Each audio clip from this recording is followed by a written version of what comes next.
Hello guys, welcome back to our YouTube channel. In this video we are gonna see, what if Naruto got harem with Rarity, Pinkie Pie, Ditzy, Luna and more Anthro ponies. Part 2. If you want more awesome fan fiction like this, don't forget to hit that subscribe button. So without wasting any time, let's get into the video. The apples seem like perfectly nice pony. I don't see why you couldn't at least try and make friends. Spike finished as he had her a worried glance. Spike, what do friends do? Twilight asked her assistant. They have fun. They talk to each other, they spend time together, they get in the way of studies by wasting your time with meaningless activities, Twilight said, finishing the sentence that Spike wasn't about to say. Spike groaned. Twilight, you are way too dedicated to studying, he said. Taking some time off every now and then isn't a bad thing. Twilight shot a glance at Naruto, who was further up ahead, before turning her head back to Spike and continued. Spike, the time we wasted having lunch should have been spent doing more productive procedures. That time could have been used to get through this business a lot quicker. If we finish the job faster, we can spend more time gaining knowledge, and knowledge is power, Spike.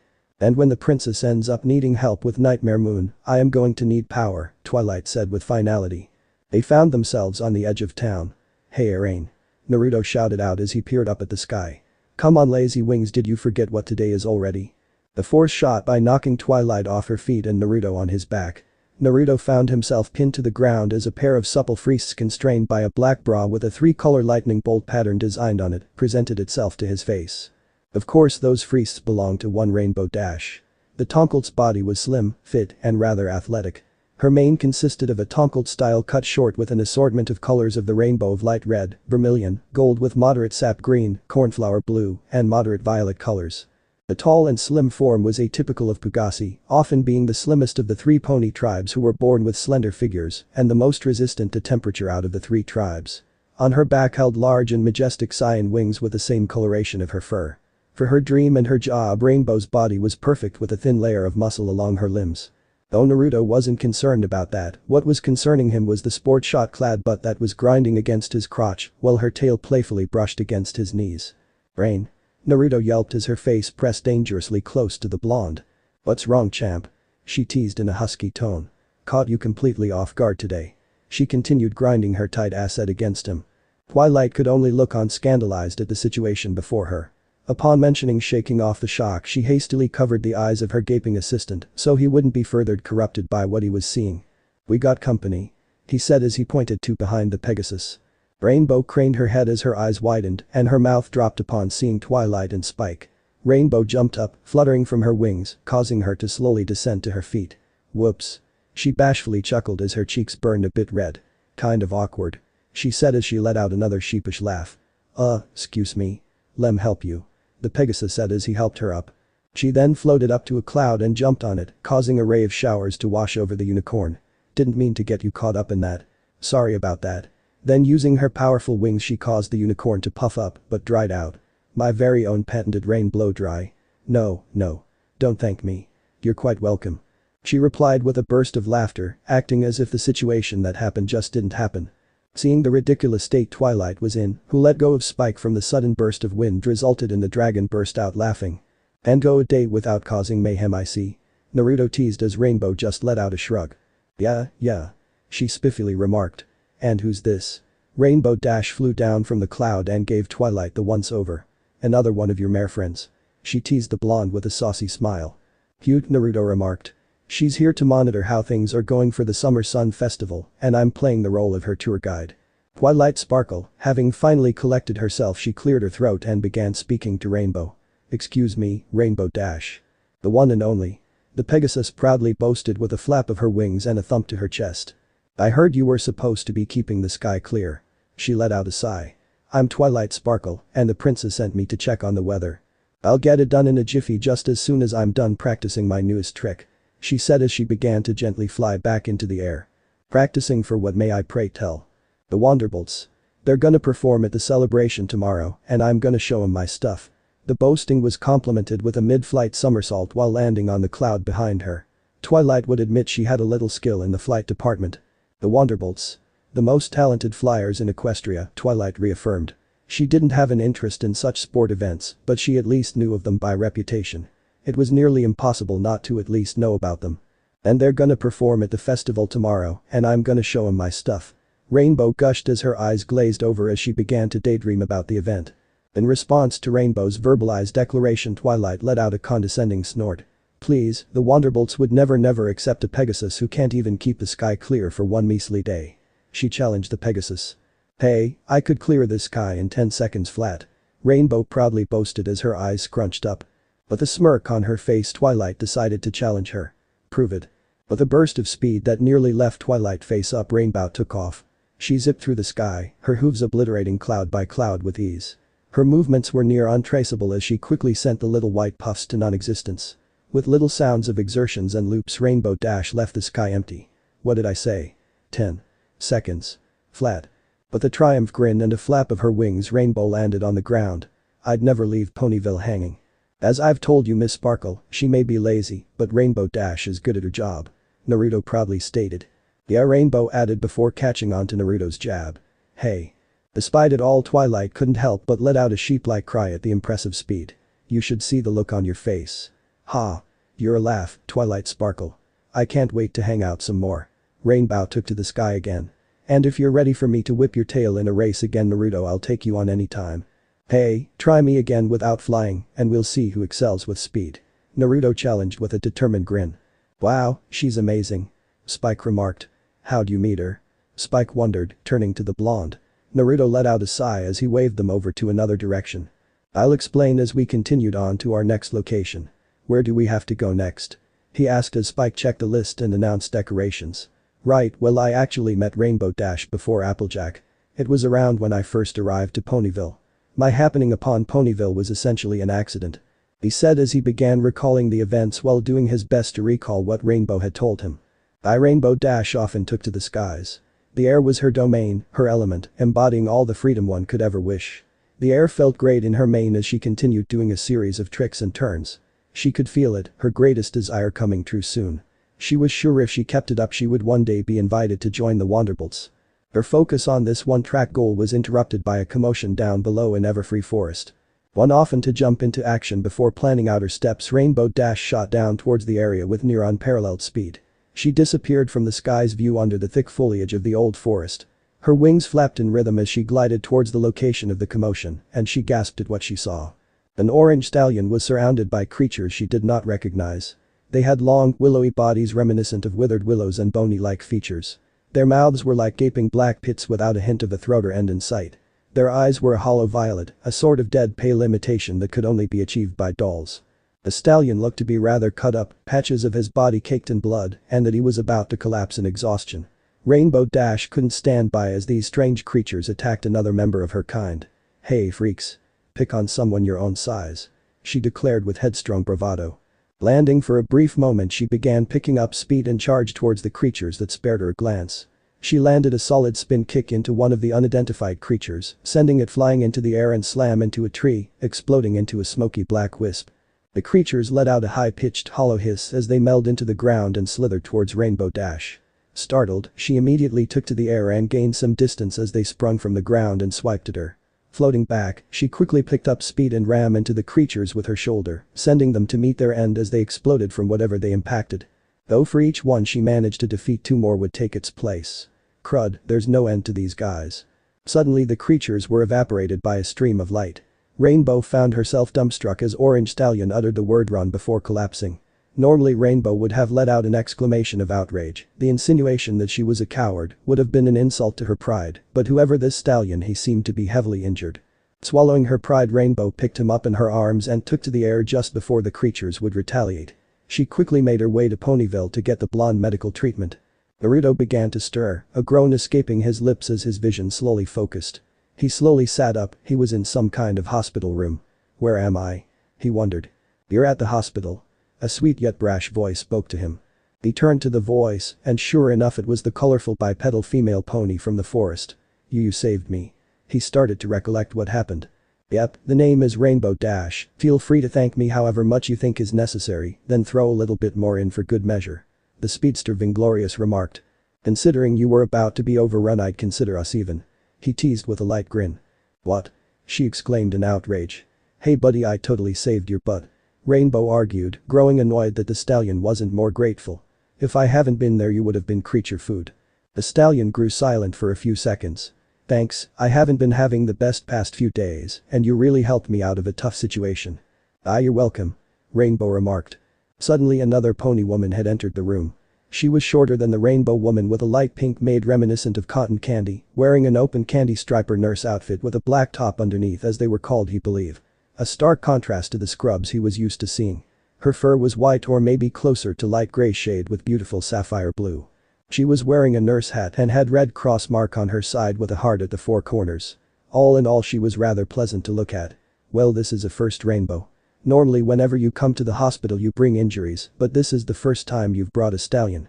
I wonder if that thing about those monsters is entirely true, HHM.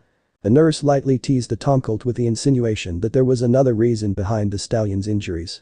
Considering how reckless Rainbow Dash could be, it wasn't unusual to see her back in the hospital every other month or so. Nurse redeared. Rainbow Dash's cheek burned a furious red. She couldn't believe the insinuation she was hearing. I don't even know him. Besides, I don't have time for romance, you know I'm trying to join the Wanderbolts. Sure. Redeard replied. Does the young stallion have a name? She asked, turning to Naruto. Naruto Uzumaki. He explained as the two mares shared a look. That's a nice name. Redeard carefully chose her words. He had such a strange sounding name. Was he from one of the outer settlements? Well then Mr. Naruto, there is some paperwork you have to sign. Once it's done you'll be free to go after one last checkup. Naruto merely murmured an okay. Well, I have to go since you're okay and all. Rainbow told him. Thanks again. Don't worry about it. Rainbow Dash casually remarked as she left the room.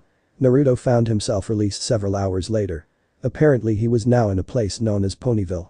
No ID, no currency, and no allies. He morosely thought. His best bet on gaining information and gathering his bearings would be heading to the library and learning as much as he could about this new world. Naruto ended the story with him having healed up enough to leave the hospital. Wow, the two of you must have gotten close to go from hardly knowing each other to being together. Twilight noted. Oh no, we're not together, Naruto corrected her with a light laugh. She's like my bro. It's complicated. Last time I checked, ponies do not engage in the sort of intimate behavior you two did so casually. She remarked with a deadpan look. I will try if you ever took time to ever make friends you could probably say that with utter clarity. Spike mentally thought with a roll of her eyes. Well, we have an odd sort of friendship. We like to prank and tease each other, and Rainbow seems to get joy out of teasing me that way. The reason why I said she's like my bro because it'd be weird to think of her like my sister. He tried to reason as he realized it didn't really help his case. Thankfully, since they were at the next location, the conversation can be steered elsewhere. Before them was a large two-story lavish building. It was a building of lavish colors of cerulean, pink, golden, diamond shades, silver, and other stylish colors. This is the Carousel Boutique, home of Rarity. Sure enough, the building has indeed emphasized its name. With horse-shaped objects on the second floor like a carousel, crystal-like clear glasses and an orange flag on top. A red-shaped heart was one of the emblems above the golden horse-shaped emblem above the home adorned with pink and violet hearts. With a confident stride, Naruto announced himself and his companions as they entered the boutique. You don't have to worry about being mobbed or experiencing too much trouble with Rarity. She's a rather reserved and elegant mare. Naruto remarked as they continued into the rather ornate shop. The decorations of the shop consisted of tasteful banners hung from several walls, even while in other places, outfits were out for display one section to another. From across the room, the call of a mare humming to herself as she used her magic to string up further ornaments to color the room. Spike spoke out first, his voice lost in wonder. Decorations. Beautiful. Yes, the decor is coming along nicely. This ought to be quick. I'll be at the library in no time. Beautiful indeed. Twilight said as she observes the surroundings. Not the decor, her. Spike said as his eyes fell on the shop owner. The mare's appearance gave off an older vibe than the others they had met that evening. With her back facing them, the first thing that could be seen was the plush weight of her tail, groomed into a spiral of rich purple that twitched and swayed behind her back as streamer after streamer was tossed into the air, carried by the bold blue hue of her rich magic aura.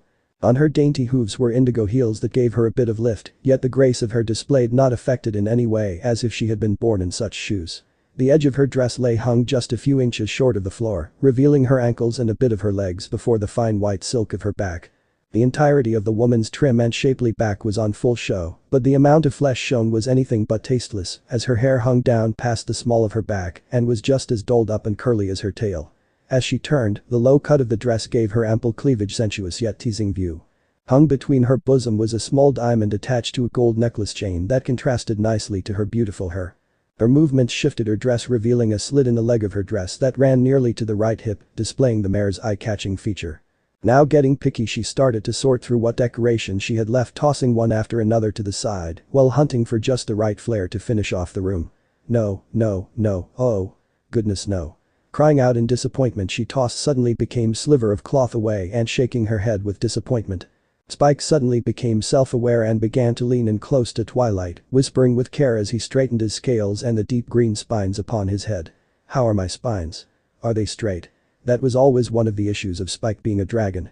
It was never a negative thing in the eyes of those who considered him a friend or family, but it was the fact that while he was closer to an adolescent by pony standards, he was still considered a baby by dragon standards, so it was always difficult to gauge how to treat him.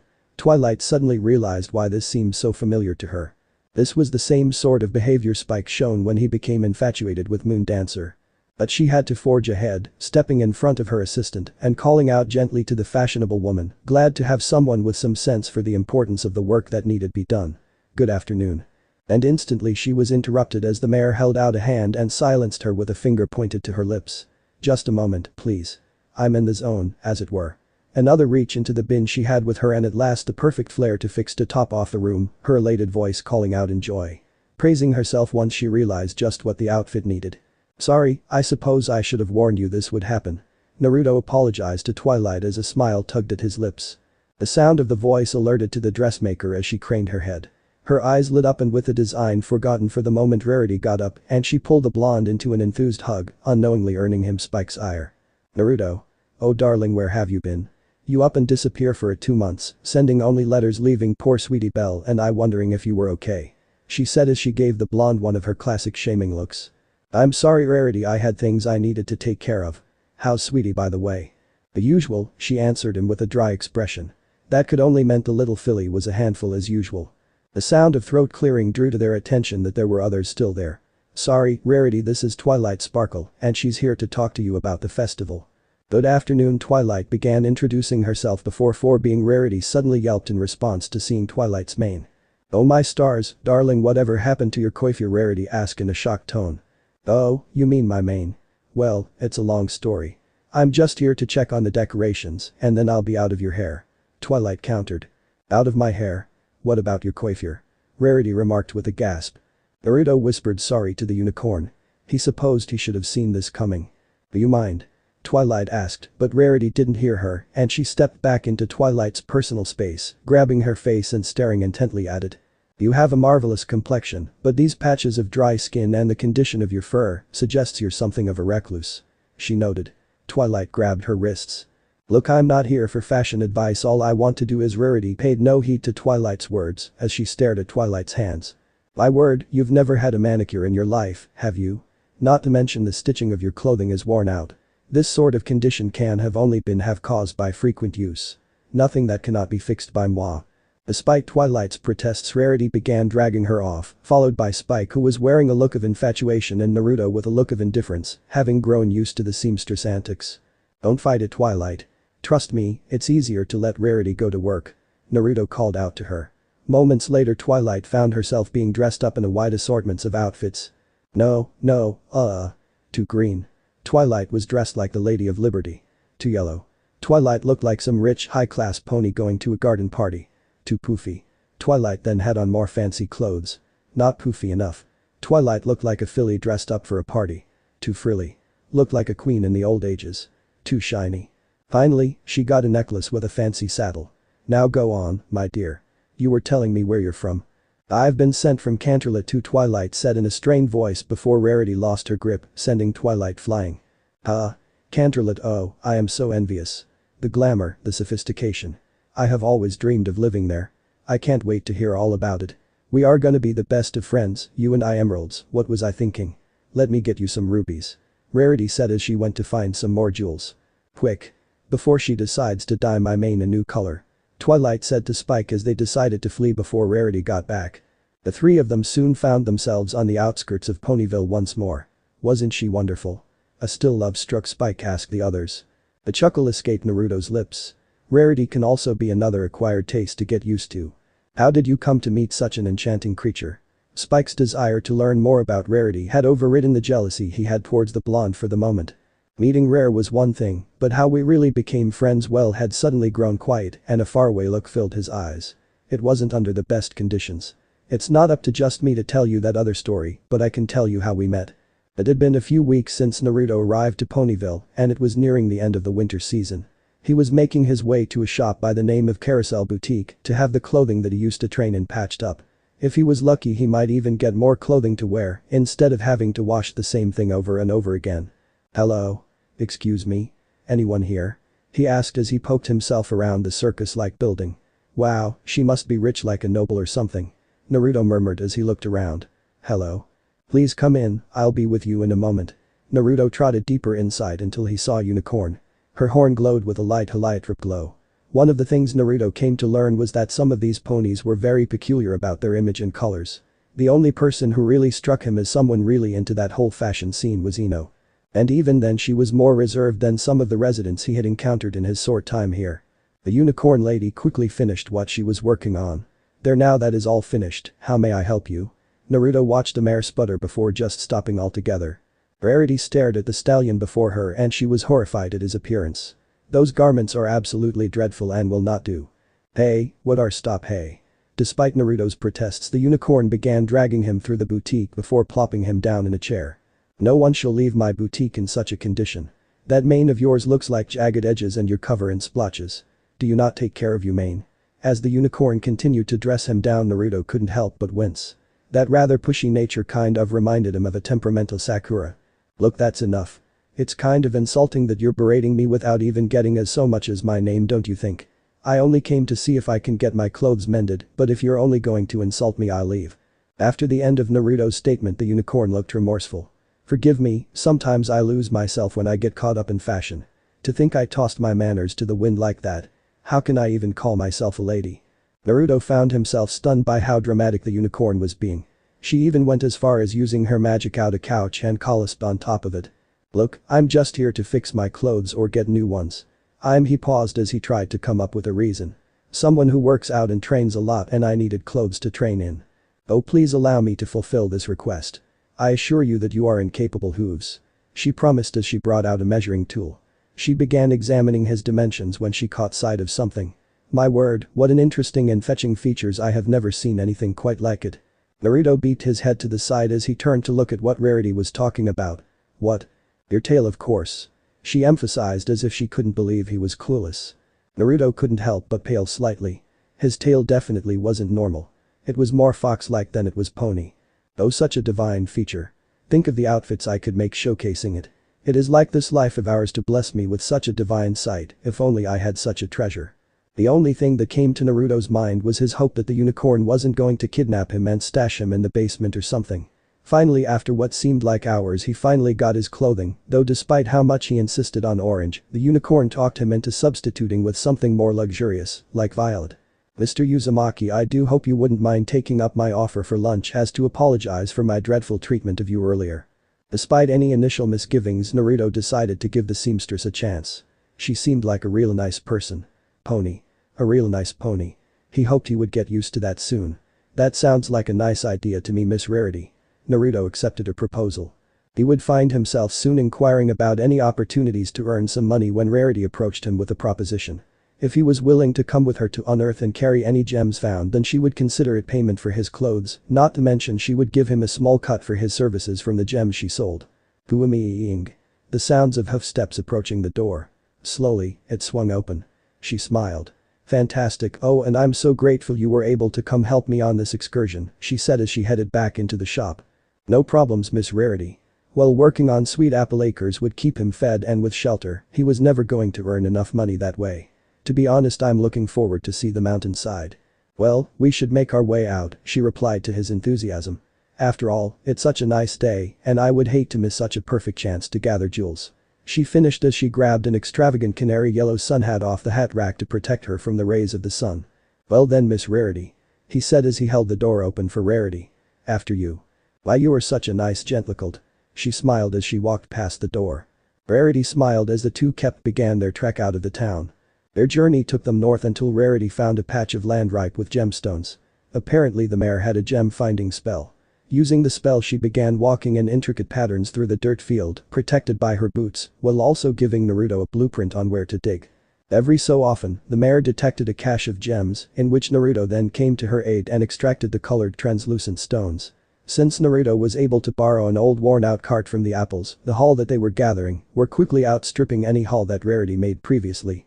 The place was fairly barren, apart from a tree line and the occasional rock. He could see Rarity ahead gesturing for him. "There's another good few over here," she noted. Instead of having Naruto dig, she ignited her horn with magic and moved the dirt apart, revealing the gems. Bringing the cart over, Naruto began piling the gems until it was nearly full. "There we go, that should be enough. And you do this regularly for your craft? Seems like a lot of work you have to do regularly." "Well, normally during my hunts the amount I manage to forage has yet to reach a third of what you were able to assist me with. I do thank you, as this saves me not only time, but lightens my schedule as well." Rarity finished with a happy smile. "Well, whenever you need help finding gems I'll be happy to help." Naruto finished as he returned the gesture. Sure enough, Naruto found himself spending more and more time at Rarity's boutique assisting the mare in whatever she needed. Because of the shortage of adult stallions, finding a good and available stallion to model had proven unfruitful until Naruto came along. Naruto found himself gaining a new respect for people who made clothing. He would find himself standing for what felt like hours when she would get his measurements, look him over, and then determine what kind of fabrics would work with his overall color, attitude, and physical appearance, with the mare lamenting the fact that his coloration made it difficult to find good combination for the reason. Despite all this, she still worked as hard as she could in order to piece together her vision of fashion perfection. Over the weeks he had come to assist her, he found that she'd worked tirelessly, even going so far as to go without sleep in hopes of finishing clothing for him. When a client's clothing took a bit longer to finish over some complaint that Naruto couldn't help but feel like they were minor. Despite him assuring her that she didn't have to go through so much trouble, she did anyway, because that was her nature. Because of that, Naruto had begun a transition of spending his time helping Rarity whenever he could to repay her for her generosity. That led to second factor that would play a part in the reason Naruto would inevitably move in. Rarity's little sister Sweetie Belle. The moment Naruto saw the little girl, he wanted to adopt her. She was the cutest little thing he had ever seen, no matter how much of a klutz she was. Of course, Rarity found this a blessing in disguise, as she insisted that Naruto could help by babysitting Sweetie Belle. Sure, that meant a lot of havoc and chaos would go on within Ponyville, but as long as it was away from her shop while she worked, Rarity was then happy to accept the results of whatever aboard Naruto and Sweetie Belle could inevitably unleash. Weeks passed by like that, and sure enough, Naruto found himself growing closer to the sisters, to the point where Rarity cooking meals for him or him staying after hours was more commonplace. Sure, the apples were more open and family oriented, but there was something more personal about the one-on-one time shared between Naruto and Rarity. He would regale her with heavily altered tales of his traveling experiences, and she would share her own experiences of learning about the French culture and how she managed to find herself where she was now.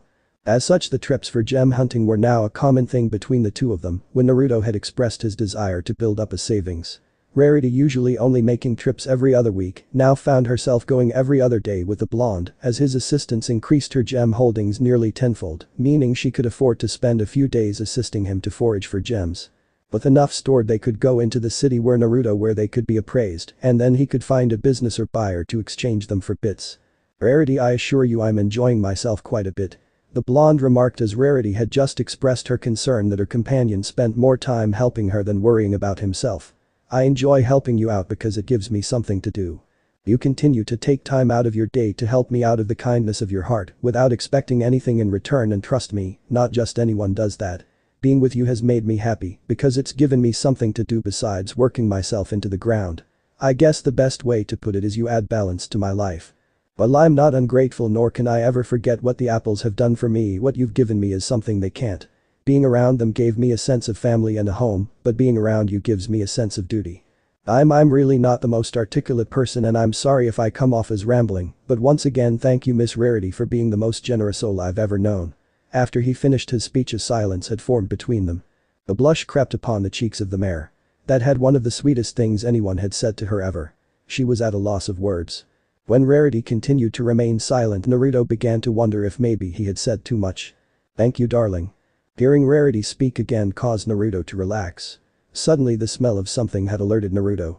A sort of dank and hot and musty smell that he instinctively realized without anything needed to be said. From around some boulders bipedal creatures appeared. At first he thought they were stallion because of their features, but a closer inspection revealed that the torso of their bodies had hair more reminiscent to human than pony fur. These creatures were strongly built with flat noses, large pointed ears, long curly hair, and full beards, with wreaths of vine or ivy circling their balding heads. The features, as Naruto realized, were more like goats than ponies, especially the one with the black fur. Unlike the others who had short horns, this creature dwarfed the size of his brethren and had massive ram-like horns. They were all armed with staff-like objects covered with vines and leaves and topped off with pine cones, whose edges were maliciously shaved sharp. Naruto had never heard or seen these kinds of creatures before, but something told him to be on guard. He was surprised when Rarity moved behind, as her expression went rather ghastly. Whatever the hell these creatures were, they were frightening to her. "Rarity. What are these creatures?" he whispered. "You've never heard of a satyr?" She stammered out but managed to keep her voice a low whisper. "It doesn't make sense. Why are they all the way out here?" Well. The black satyr spoke, his voice dark and smooth, one would find befitting of a business owner. "A unicorn mare. Heard there be hunters snatching up your kinds for the horns." Naruto's eyes widened for a brief moment before his face sharpened and his eyes slightly closed in disgust as he digested the information. This was the first he had ever heard of that sort of thing. "What do you want?" he calmly asked, trying to do his best to avoid instigating a fight.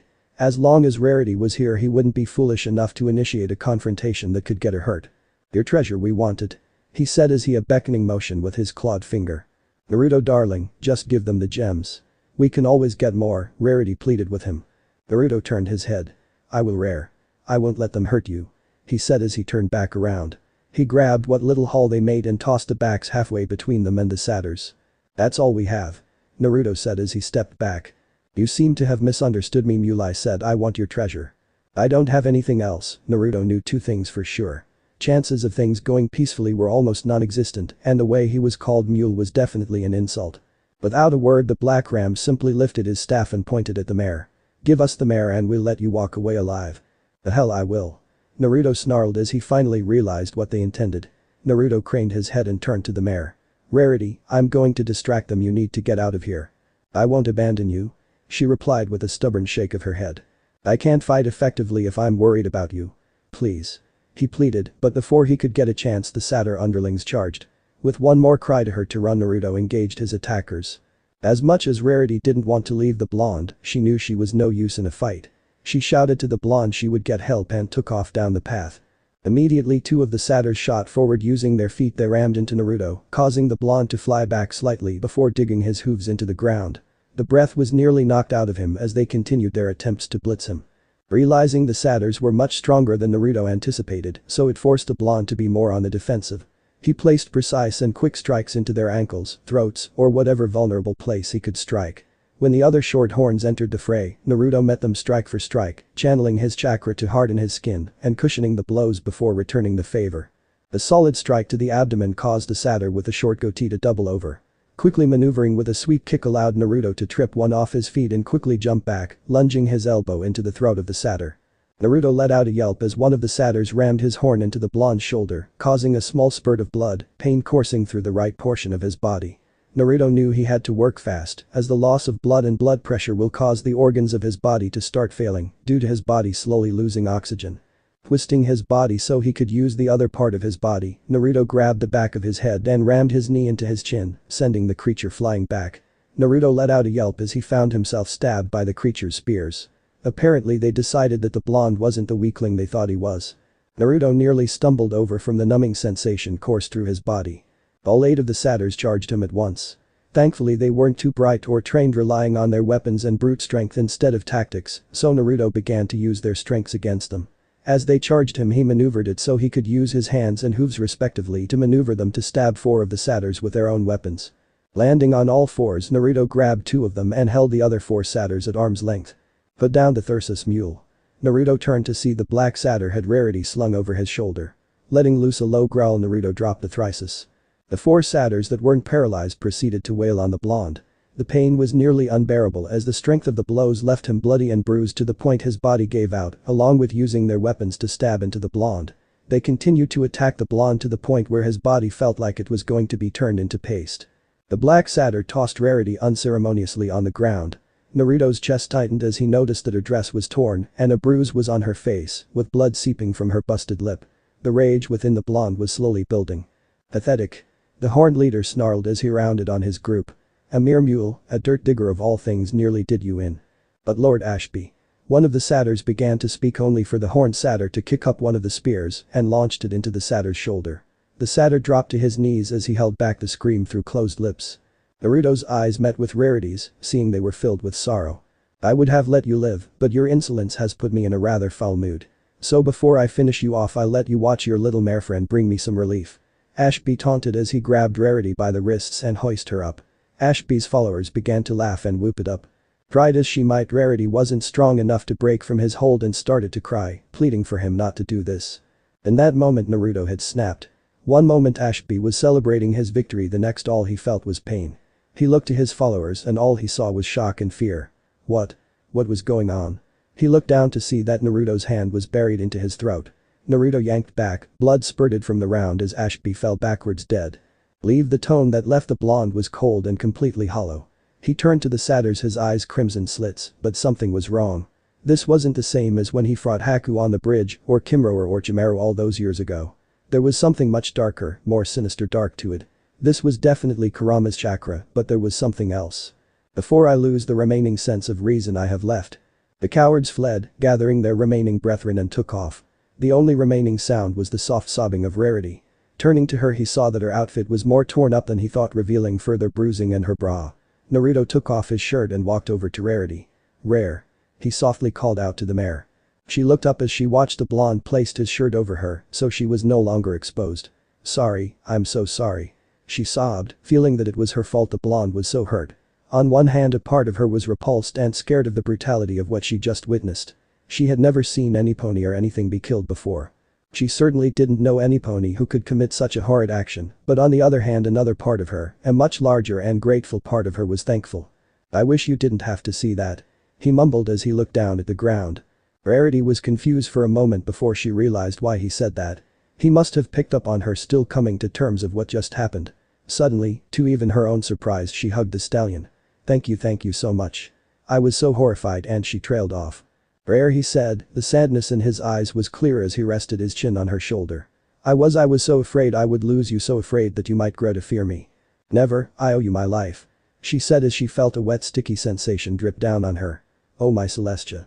She cried out, completely forgetting how injured Naruto was. We need to get you to the hospital. She said as she slung his arm over his shoulder and helped him up. Can you walk? Yeah, he managed to get out as he felt his adrenaline began to drain. Rare, he softly said as he noticed it was starting to get dark.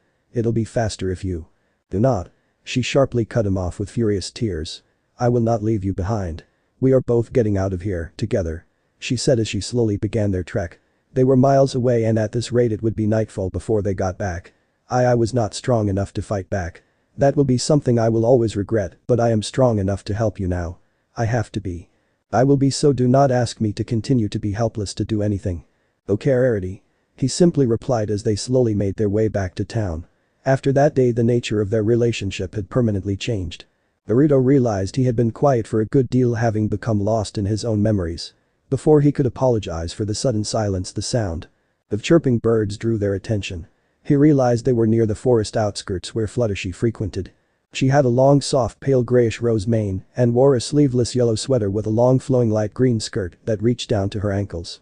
For all intents of purpose for Fluttershy's personality, her body was better suited to a model. By far her bust exceeded most of the mares in her town, to the point it seemed like her chest streamed against the sweater.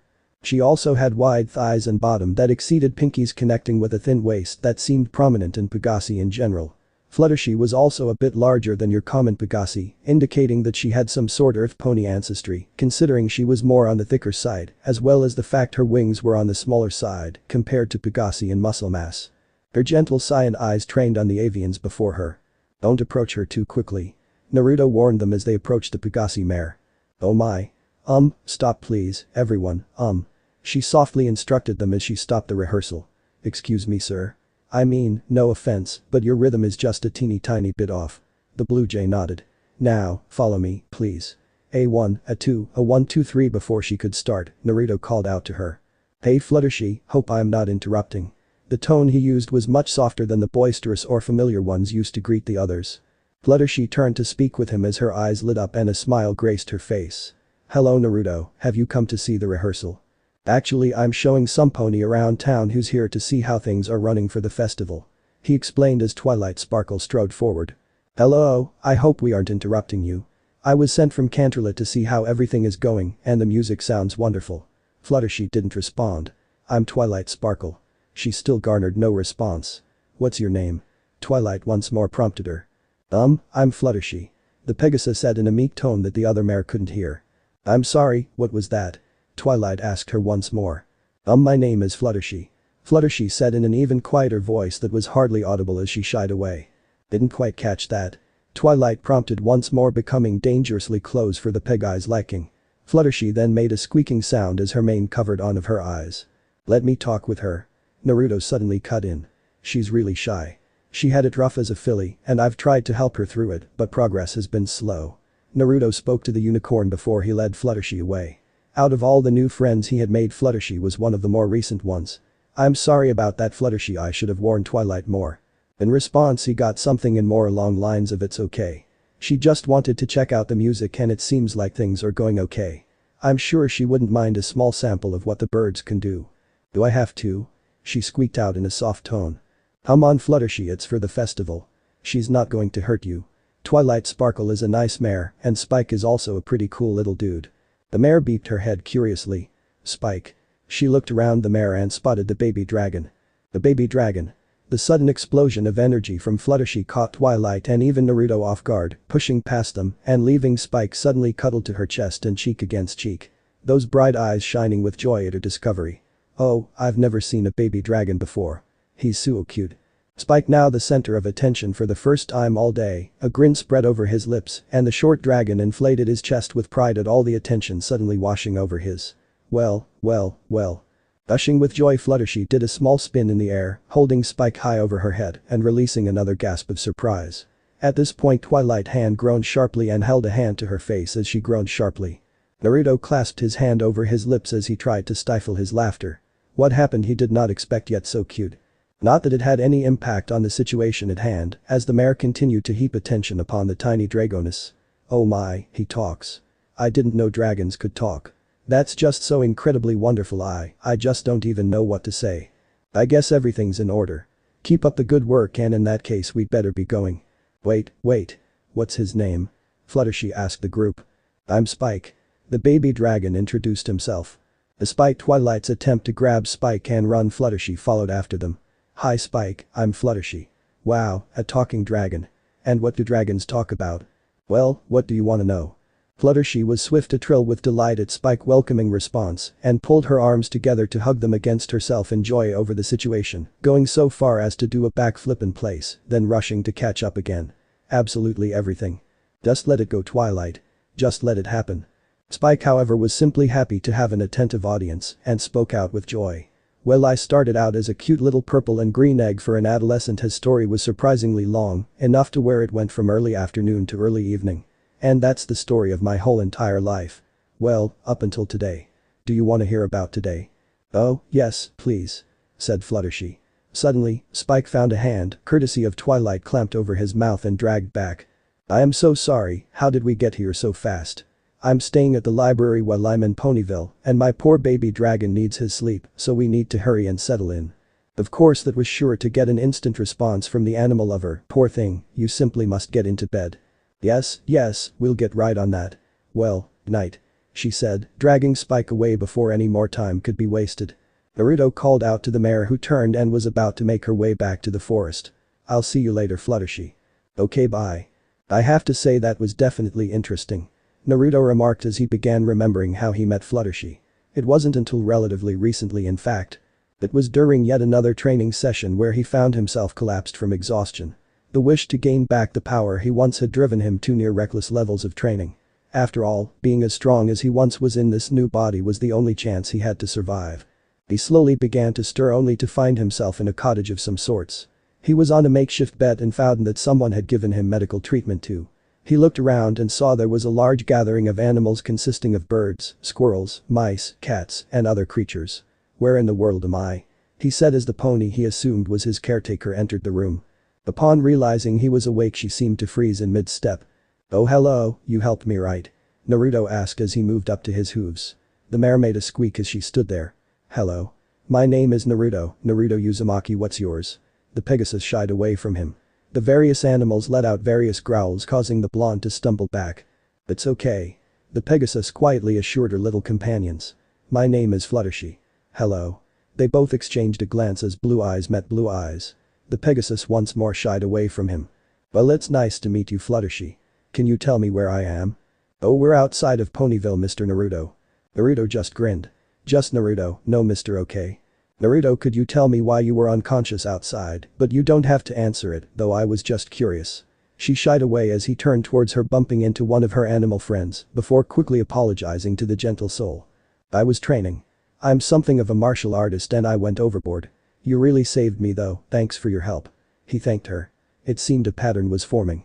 He would befriend a kind pony who would be willing to help him and he would bond with them. Which led him to learn more about her.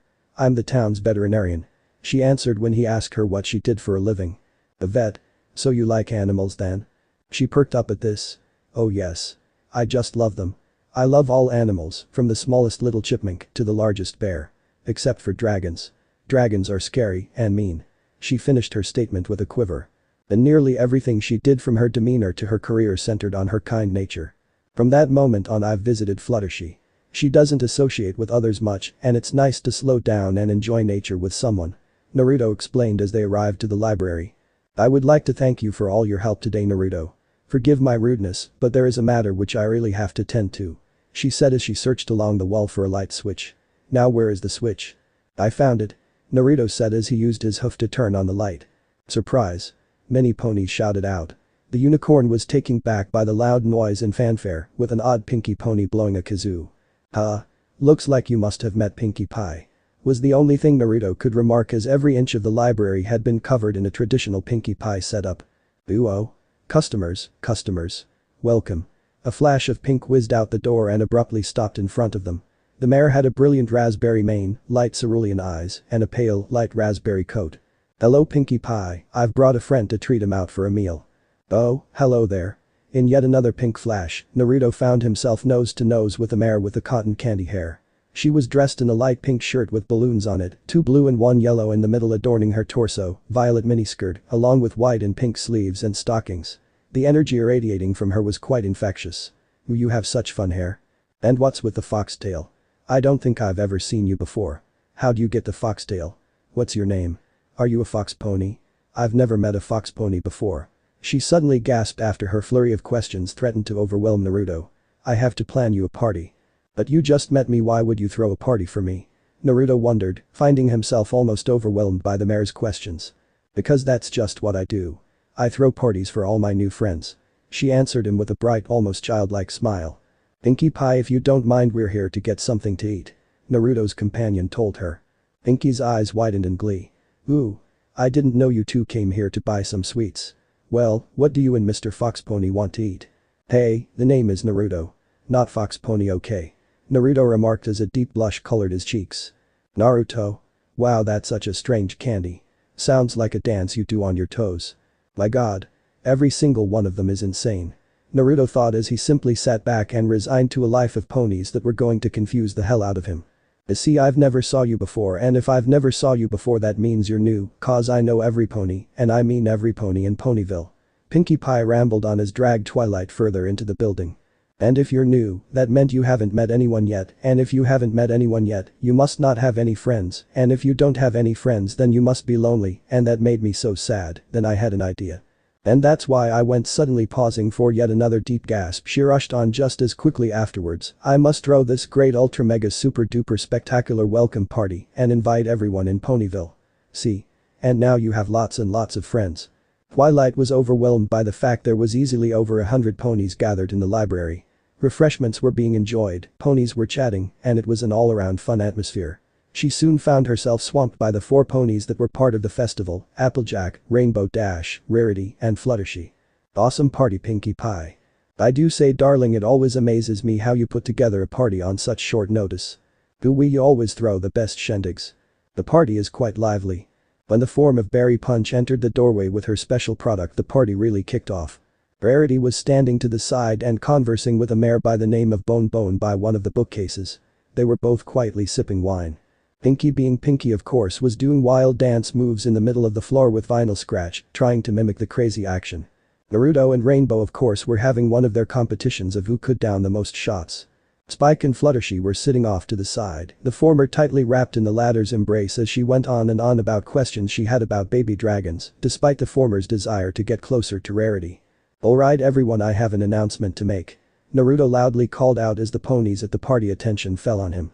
Naruto began walking over to Rarity, whose eyes widened. "No. She softly mouthed out to him, already know what was coming. From the hoots of the majority of ponies in the room, so did they. Naruto got on one knee. "Miss Rarity, I've known you for nearly a year now. You are one of the most graceful, kind, and generous ponies I have ever met. Would you do me the honor of—" "You stop this right now, Naruto Uzumaki."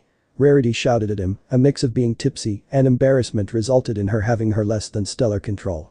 "I've told you about this little game. If you were still living with me I'd have you on the couch." As soon as the statement left her lips, Rarity she regretted as a series of catcalls and further hoots followed. "Not in that way. How can so many of you be so vulgar?" she asked as she finished with a cute huff. "How she turned me down again, folks," Naruto said with a casual shrug, and a synonymous "oh" followed. "Oh well, almost next time," he said as he grabbed a glass and raised it. "She just turned down his marriage proposal. Why is everyone taking it so lightly?" Twilight asked the closest pony next to her, who upon closer inspection she realized was the town's mayor. Of all ponies, Twilight thought that at least the mayor would have a bit more strength than to partake in something like this wild party. "From what I can recall, Miss Sparkle, it's a game of sort cooked up by Rarity's sister, seeing as she and Mr. Uzumaki simply adore each other. If he and Rarity were to get married, that would make he and Sweetie Belle siblings by law, but Miss Rarity refuses his proposals each time. Quite simply, the whole thing is nonsense." Twilight agreed with a head nod. "It is obvious after all they are quite taken by each other. Hopefully one of them will get a clue sometime soon. It's quite annoying seeing them dance around each other." Twilight in disbelief shook her head and broke away from the fanfare. Taking note of this separately, Naruto and Spike excused themselves to follow the mayor. "Ugh, here I thought I'd have time to learn about the elements of harmony, but, silly me, all this ridiculous friend-making has kept me from it." Twilight muttered to herself as she looked out of the window and saw 4 stars moving towards the moon, which had a symbol that strongly resembled the face of Nightmare Moon. Legend has it that on the longest day of the 1000th year, the stars will aid in her escape and she will bring about everlasting night. I hope the princess was right. I hope it really is just an old ponytail. "How long are you going to hide up here?" Naruto asked as he entered the room. Twilight was surprised that the pony was up here instead of partying with his friends. "Let me guess, you're not the type to make friends. You too?" she asked him, having already gone through this whole song and dance with Spike. "Look, I don't have time for friends." Naruto cut her off with a snort. "You believe that now, but trust me, a life without friends isn't much of a life. For those of us who grew up without a family to love them or people to care for them, I would have killed to be in the position you are now, with ponies being nice and happy to see me. Treating me like someone that they're happy to see. I never knew friendship growing up, so don't throw away such a valuable opportunity." Naruto no longer felt any shame when it came to his past. If it meant he could help one person, then he could relive that experience briefly. Why would any pony be treated that way?" the befuddled unicorn asked. She couldn't imagine any pony being treated like they were unwanted. A part of her wanted to reject what the stallion was saying, as such things didn't happen, but the conviction in his eyes supported that he wasn't lying. "If you want to learn more, I'd be happy to tell you after the festival. Come on, guys, it's time to watch the sunrise," Spike said as he came back into the room. "Well, it's time to go. I'll wait for you guys downstairs," Naruto remarked as he went downstairs. By the time he got there, he noticed that many of the ponies were chatting and leaving through the front door. It seemed like everyone was making their way to the city hall for the celebration to begin. He waited for Twilight and Spike to come down as he led them to town hall. It had been nearly 1,000 years since set hoof in this castle. This place held so many memories for her, so many memories of a happier time, that it hurt to think of the last incident seen within these walls. Using her magic, she whipped away the grime and dust from one of the shattered mirrors hanging on the wall. She looked up at the moon as the 4 stars in the sky vanished behind the moon and the face on the moon began to fade away. Celestia took a deep breath to calm herself. Powerful magic erupted from the room as a wave washed over the everfree forest. She watched as an aura began to form in the sky. Magic erupted from the sphere as the shockwaves nearly flattened the nearby land. Soon a bipedal figure emerged. The sky began to darken as a storm began to pick up. Thunder and lightning rained down as the presence began to move towards her. Darkness converged onto the throne room as the essence finally took shape. The creature in question was nearly equal to Celestia in size. Her fur was that of sleek jet black coloration with cyan blue slitted eyes. Like Celestia, her body was ethereal, befitting a goddess, with soft angles to her jaw and with a defined muzzle. Her hair was that of a dark shimmering navy color, and her fanged teeth were absolutely predatory. She was wearing a shimmering and revealing cyan dress with a large serrated horn protruding from her forehead and a pair of large wings on her back. "Good evening, dear sister," the dark alicorn greeted. There was a subtle otherworldly echo to her voice. "Will thou not greet us? When my sister Princess Luna returns, I will happily greet her with open arms. You, on the other hand, Nightmare Moon, I have little to say to you." The comment seemed to spark something within the dark alicorn as she launched herself at Celestia, her hands flaring with magic. Hand casting was known throughout the lands as an extremely powerful form of magic used for unicorns, with very few unicorns being born having both the power and the talent to use it. While the magic behind hand casting was weaker than casting through one's horn, it allowed the successive use of spells much faster than having to actively change the spell through one's horn. There was also the fact that hand casting made certain brand of spells easier, thanks to the added dexterity of using it over the horn. Celestia just barely managed to block the blow, a magical shield materializing between them as the shockwave from the attack caused the wall nearest to them to explode and disintegrate. With a single powerful flap, she threw herself back, dodging a blast from Nightmare Moon's horn. "I do not wish to fight you," Celestia said, but Nightmare Moon did not falter in her attack. Celestia was just barely able to use her magic to uproot slabs of the ground to block the attack. "Then surrender yourself." Celestia buckled momentarily under the weight of Nightmare Moon's next magical attack.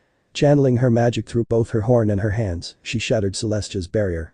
The magic released from her broken blade knocked Celestia off her hooves.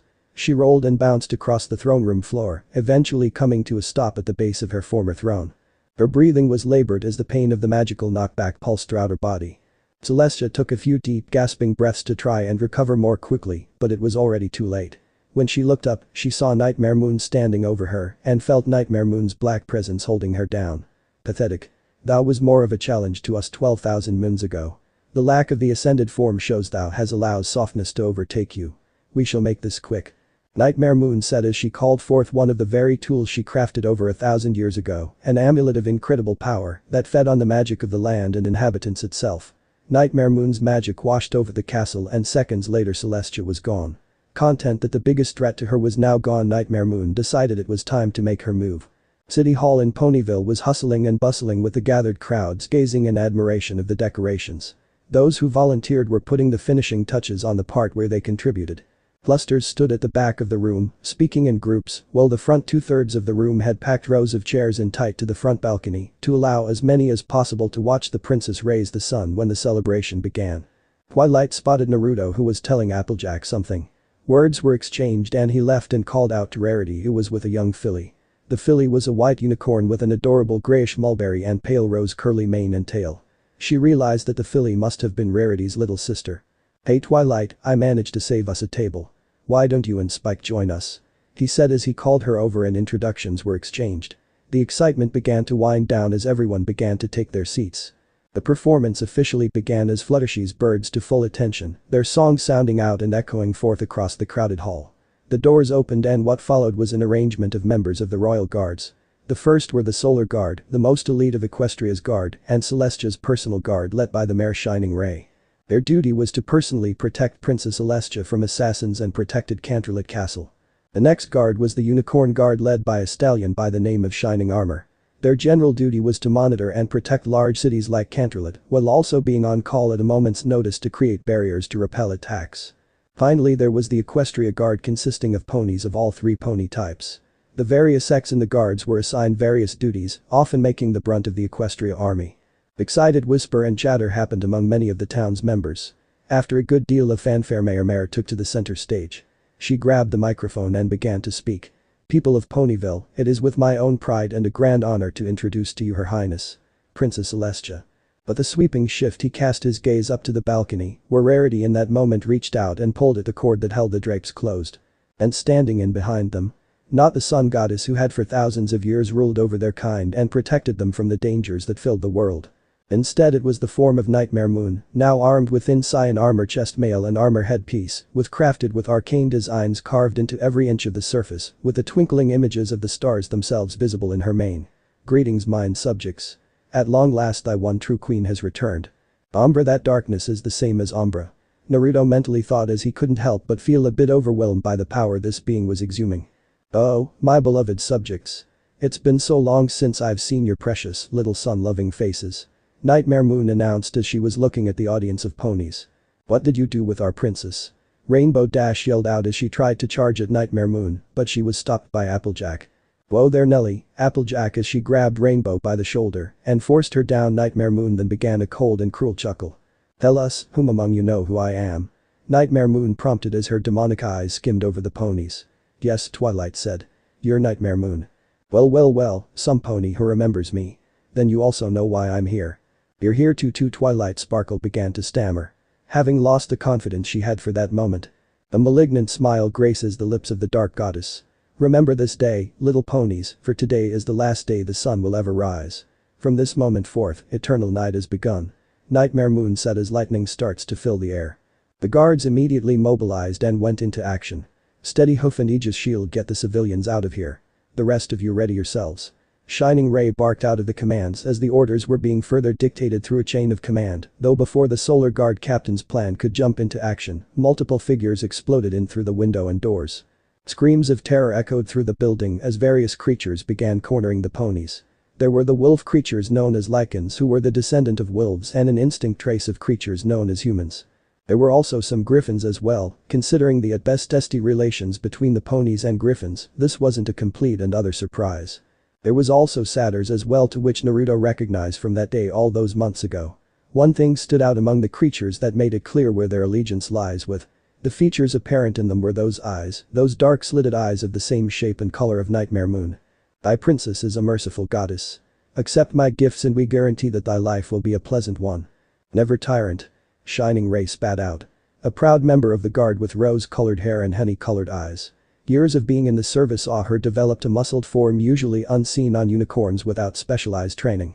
"My subjects, show them the price of their insolence." By Nightmare Moon's command all hell broke loose. The figure of Nightmare Moon swiftly shifted upon her high balcony, an evil grin splitting her lips as her loyal minions attacked. The unicorns of the guards gathered together, maneuvering into formation prepared to fire. The Pegasus flexed their wings, shifting their weight and preparing to cast into the fray. And the earth ponies drew weapons, many drawing up shields with half of them preparing to attack and the other half protecting the gathered crowds back that Nightmare Moon's forcing were preparing to attack. The battle began with blasts of magic shot forth from the assembled guards' ponies' horns. Several shots hit while others merely skimmed the body of the attackers. The griffins took to the air, their claws raised as they shot forward, only to be met with resistance from Pegasi Guard's member. The claws from the griffins proved effective against the armor of the guards, not to mention the guard members had training on their sides, with several unicorns firing magical blasts, sending several of the attackers flying across the room. The satyrs however were proving more effective as their though hides, while not immune against the magic, gave them some measure of resistance. The strength of the bipedal creatures gave them just the edge they needed to close the distance, using physical attacks to cause either blunt force trauma or disrupt the formation enough to allow the others to attack. In those mere brief seconds he had seen everything he needed to see. He had seen their movements. He had seen how fast they were. How strong they were. In that moment he acted. 1, 2, 3. He leaped, landing one of the broken tables using the momentum that carried him forward from tipping over and leaped forward. Balding up his fist he punched one of the griffins in the beak, sending him flying into another one. The punch thrown with his right arm spun him just enough to where he was turned. He landed on both his hooves and left hand. He charged forward, kicking up the weapon of a satyr, and launched it with enough force to impale on the leg of a satyr, immobilizing it long enough for one of the unicorn guards to home in and fired a blast of magic with enough concussive force to crack the creature's sternum and taking it out of the fight. The makeshift army that had gathered in Ponyville was proving far from effective as the tides quickly turned in favor of the ponies. Nightmare Moon's eyes slit narrowed as her body shimmered with great rage at this defiance. Her hands alit with magic and with a mighty roar her power exploded outwards in a violet lash of magical energy, sending out concussive blasts, sending all the fighters across the room in a powerful telekinetic display. "You fools. You cannot stand before my might." By the dozens more figures began to pour in from the door, all of them burying the same demonic slits, showcasing the taint of the nightmare. Nightmare Moon gave the order to take prisoner all those who dared to oppose her. Naruto managed to recover from the blast, having only been temporarily stunned. Taking advantage of their focus on rounding up and securing prisoners, Naruto quickly performed a substitution on one of Nightmare Moon's soldiers. Before they could comprehend what was happening, he leaped and took to the rooftop, already making impressive distance before the hastily tagged spells could tag him. With even ponies selling themselves to Nightmare Moon's service, this was going to prove more difficult than originally thought. Ducking into the shadows, Naruto hid himself as Pugasi and Griffin took to the air searching for the escapee. As he traveled from roof to roof, he caught sight of ponies being laid at either horn or weapon point and forced out of their homes. As much as he wanted to help them, it would prove far more dangerous for them to get involved with the mission that was happening than for them to spend a few hours locked up. He knew where he needed to go, thankfully. Sweet Apple Acres. Not so subtly, Naruto had steered a conversation with the mayor about a safe place for the residents to go in case of an emergency. Sweet Apple Acres proved ideal. Vast wide farmland to seeing any pony coming, with few potential places for any pony to hide without them being seen a mile away. The farmhouses were also large enough to house at least 100 ponies, working as a temporary shelter for a crisis. What helped made this place safe was the shielding spell cast by one Lyra Heartstrings. What few ponies in Ponyville knew about Lyra was the fact she originally lived in Canterlot and graduated from Celestia's School of Gifted Unicorns with honors. As one of the most gifted members of her year, she majored in spell theory and minored in runes with a doctorate in spellcasting. Nothing short of a veteran spellcaster or some pony born with unnatural magical talent would be breaking down the barrier she cast anytime soon. Those who made it out of the town were gathered in the farmhouse, which included the Apples, several of the families from Ponyville, several Fileys, a couple of injured guard ponies, and several Summer Sun Festival volunteers. Twilight Sparkle separated from the rest of the group and entered another room of the farm as she tried to gather her thoughts.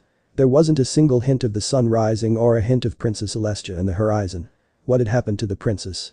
Was she developing some means of attack? Was she organizing the safety of the citizens of Canterlot? Worrying would do her no good. She needed to find out more about the elements of harmony. That was going to be the only way to fight back against Nightmare Moon. I ask you a question. Twilight let out a yelp as she was suddenly jolted from her thoughts. She found herself pinned against the wall of the building. How did you know about Nightmare Moon? Are you and the lizard spies or something? Simmer down, Sally. Twilight ain't no spy. At least I don't think Naruto would have brought her around if that was the case. Applejack defended the unicorn and affixed Rainbow Dash with a look challenging the Pugasi. Hearing the scuffle, Rarity, Pinkie Pie, and Fluttershy had also entered. Being the only other ones that really talked and interacted with Twilight, they of course noticed when she had left the room. She knows something, Rainbow Dash argued. How else do you expect we find out? You can try asking her, Rain. Naruto lightly suggested as he entered the room with a book nestled under his arm. Naruto. A cry from multiple voices echoed. He nearly found himself bowled over by Pinkie, Rarity, and a few other ponies. What happened? We thought you were captured. How'd you escape? I got lucky that those Nightmare Moon have recruited in this part of the land are rather untrained and sloppily. Unfortunately, she's managed to capture and round up most of the town and the royal guard. He explained. Where is everyone else who escaped? Every pony is gathered in the dining room. Why? I needed to know if they were safe. The number one priority is to form a plan, a counterattack against Nightmare Moon's actions. There's only one thing that can stop Nightmare Moon. After her tight-lipped silence, Twilight spoke, surprising every pony, ever herself. The elements of harmony, it might be our only hope. You mean the ones mentioned in this book? Naruto asked as he removed the book from under his arm and handed it to Twilight. Twilight's eyes widened in surprise as she looked up at the blonde, confused as to how he managed to get this copy, and surprise, he had the presence of mind to get it, considering everything that was going on. Yes, this is it. How did you get your hands on this? Nearly a year ago, I spent a good deal of time learning about some of the strongest forms of magic. I was interested in learning about many kinds of magical lore, and I happened to remember the elements being mentioned once as a myth. Considering that Nightmare Moon was also considered a myth but turned out to be real, is fair to say the elements exist as well. Twilight began carefully scanning the pages. She gently brushed away the dust that cluttered the age-old tome. The condition of the book consisted of brittle pages to the worn-out cover, signifying that this book was indeed quite old and some of its writing faded.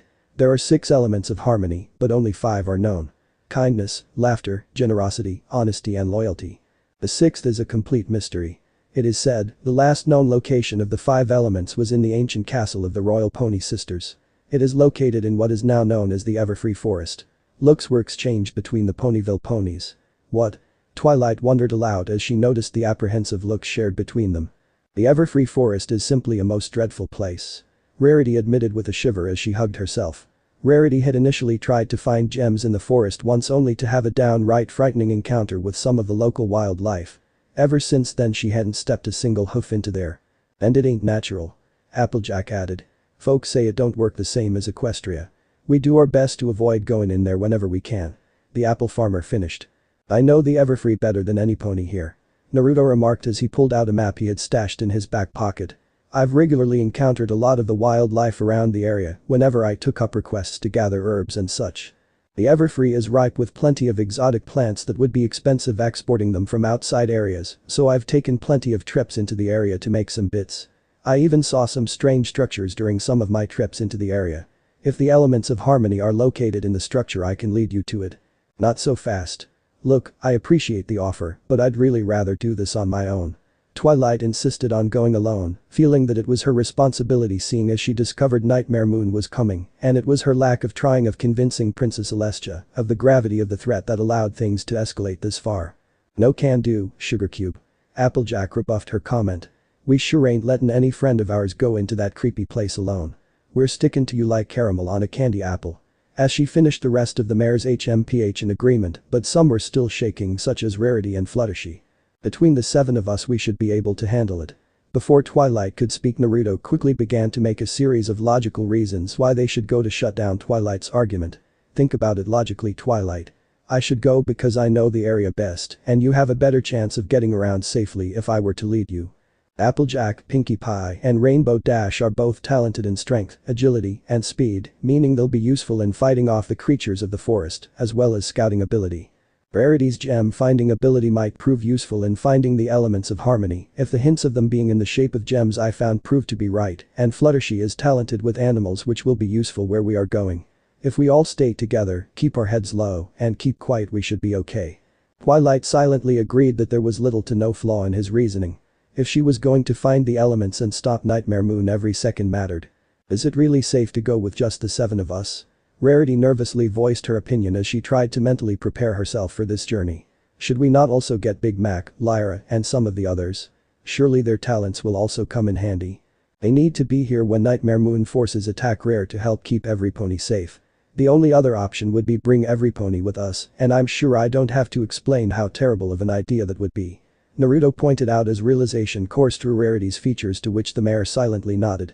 After all, neither of them would want to subject any pony, especially the young fillies and foals, who managed to get away with their parents or guardian to the Everfree forest. We should all get some rest and prepare to leave early in the morning then. If we try to leave now, without a doubt the others are going to try and stop us. Twilight had to fight back her desire to suggest to the blonde they needed to leave now. Her more rational and contemplative side winning out in favor of doing things right instead of letting her emotions rule her actions. A few more words were silently exchanged, and everyone agreed they would sneak out early to begin their hunt for the elements. The mood had been rather somber, with most of the young fools asking the adults what happened. Questions of what happened to every pony else and Princess Celestia was the most rampant. The adults of course consoled the children and assured them that everything was going to be fine. It was difficult to tell how much time had passed as eternal night continued to plague the world. Waking up at what he assumed was between 4 or 5 a.m., Naruto quietly awoke the 6 one by one. The wild forest known as the Everfree was known throughout Equus as one of the 10 lost zones, areas often devoid of civilized life, either thanks to the weather or the local wildlife that inhabited the areas. The atmosphere of the forest seemed to come to life with the addition of this fog. Suddenly the piercing sound of howls echoed throughout the area. Every pony tensed as their head snapped back to the direction of where the sounds came from. Even diamond dogs have been recruited. While Rarity had yet to encounter diamond dogs personally, she knew her gem hunting grounds bordered near the areas they mined. We don't have time to waste, Twilight announced as she turned to face Naruto, who was looking over his map. How far are from these ruins you mentioned? It'll take us about an hour by hoof. I hadn't explored the ruins myself because I only recently happened upon them. He responded as he folded up the map. Why don't I just fly there? Rainbow Dash suggested. I could get there and back in no time, just tell me where I need to go. We can't risk you being spotted by any of Nightmare Moon forces, Naruto countered as he looked ahead until he settled his eyes on a path. If we take this path and keep at a steady pace, we should be able to make good time. For all intensive purposes this place reminded him of the Forest of Death, with some mysticism thrown in. The careful group wandered further into the depths of the woods, with Naruto leading them with Pinkie right by his side. Pinkie shifted back a little and turned to speak to the others over her shoulder, voice warmly calling back. There's a river up ahead. The energetic woman grinned wide as she spun back around to catch up with Naruto, whom came to a stop at the edge of a cliffside. We're going to need to find a way down.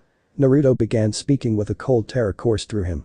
Next thing he knew the ground exploded underneath them.